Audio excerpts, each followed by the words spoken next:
Operation सिंदूर के तहत पाकिस्तान के 9 आतंकी ठिकानों पर भारत के हमले के बाद पाकिस्तान ने मिसाइलों और ड्रोन से अमृतसर के गोल्डन टेम्पल और पंजाब के अन्य शहरों को निशाना बनाकर मिसाइलें दागी थी, लेकिन भारत के एयर डिफेंस सिस्टम ने उन्हें धराशायी कर दिया था। 15वीं इन्फेंट्री डिवीजन के जनरल ऑफिसर कमांडिंग यानी GOC मेजर जनरल कार्तिक सी शोशाद्री ने सोमवार को बताया कि सेना के एयर डिफेंस गनर्स ने गोल्डन टेम्पल की ओर निशाना कर छोड़े गए सभी ड्रोन और मिसाइलों को मार गिराया।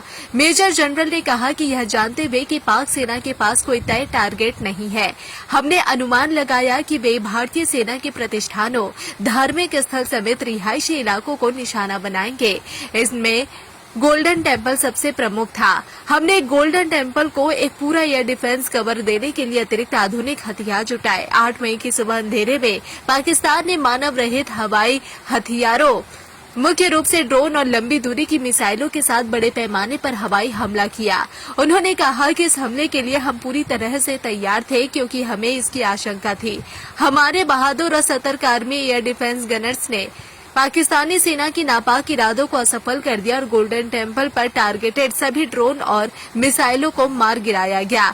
इसी तरह हमने हमारे गोल्डन टेम्पल पर एक खरोच भी नहीं आने दी। उन्होंने कहा कि भारतीय सेना पेशेवर और जिम्मेदार फोर्स है, जिसने हमेशा बिना उकसावे के संयमित तरीके से ही जवाब दिया है। हमने सटीक हथियारों से सिर्फ आतंकी ठिकानों पर ही हमला किया, जिसे पाकिस्तानी सेना ने भी स्वीकार किया है। वहीं पाकिस्तानी सेना के पास भारत पर हमला करने के लिए कोई वैध टारगेट नहीं है और न ही पाकिस्तानी सेना के पास भारतीय सेना का सामना करने का साहस और क्षमता है। पाकिस्तान राष्ट्रीय नीति के तौर पर आतंकवाद का इस्तेमाल करता है। पाकिस्तान ने अपनी जमीन से मानव रहित हवाई हथियारों का इस्तेमाल किया। भारतीय सेना ने Akash missile system L-70 air defence gun सहित भारतीय एयर डिफेंस सिस्टम का सोमवार को डेमो भी दिखाया कि किस तरह पाकिस्तानी मिसाइल और ड्रोन हमलों से अमृतसर के गोल्डन टेम्पल और पंजाब के अन्य शहरों को बचाया गया। मेजर जनरल ने कहा कि भारतीय सेनाओं ने ऑपरेशन सिंदूर के दौरान सटीक निशाने के साथ पाकिस्तान में कई जगह हमले किए, बहावलपुर और मुरीदके जैसे आतंकी गढ़ों पर हमला किया। इन 9 आतंकी ठिकानों में से मुरीदके लश्कर-ए-तैयबा का हेडक्वार्टर है, जबकि बहावलपुर जैश-ए-मोहम्मद का अड्डा है। इन हमलों के बाद हमने बयान जारी कर स्पष्ट किया कि हमने जानबूझकर पाकिस्तान के किसी सैन्य ठिकाने या सिविलियन इंफ्रास्ट्रक्चर को निशाना नहीं बनाया। आपके होंगे हर सपने साकार, चालू करो अपने कपड़ों का व्यापार। मैन्युफैक्चर प्राइस में माल देंगे भैया।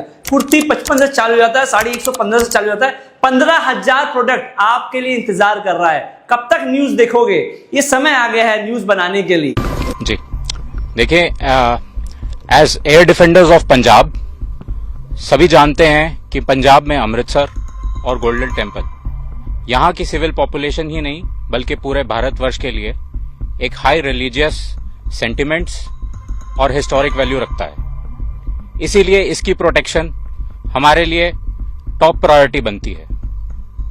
जैसे कि आप सभी जानते हैं, हमारी आर्मी एयर डिफेंस के पास tactical control radars, fire control radars, counter US systems, long range surface to air, radar guided missiles, heat seeker missiles और एडी गन वेपन सिस्टम्स हैं।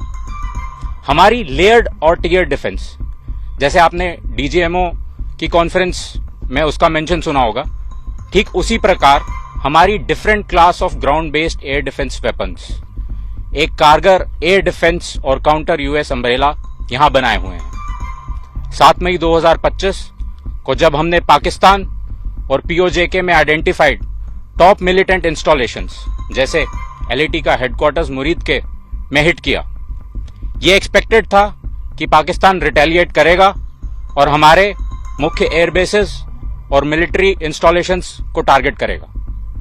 बट टू आवर सरप्राइज, कुछ kamikaze drones surface to surface और air to surface missiles जो कि directly golden temple के लिए वहां से लॉन्च की गई थी, लगभग 3 दिन तक they tried to damage our airbases and military installations.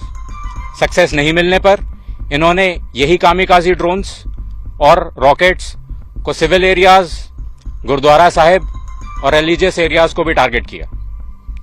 All of the air raid was intercepted and shot down with such precision moreover civil population ने भी हमारा कभी साथ नहीं छोड़ा। आप इसी बात से अनुमान लगा लीजिए कि 3 दिन में हमारी ground based air defence weapons और आर्मी एयर डिफेंस का सिर्फ 10% एम्यूनिशन ही एक्सपेंड हुआ था।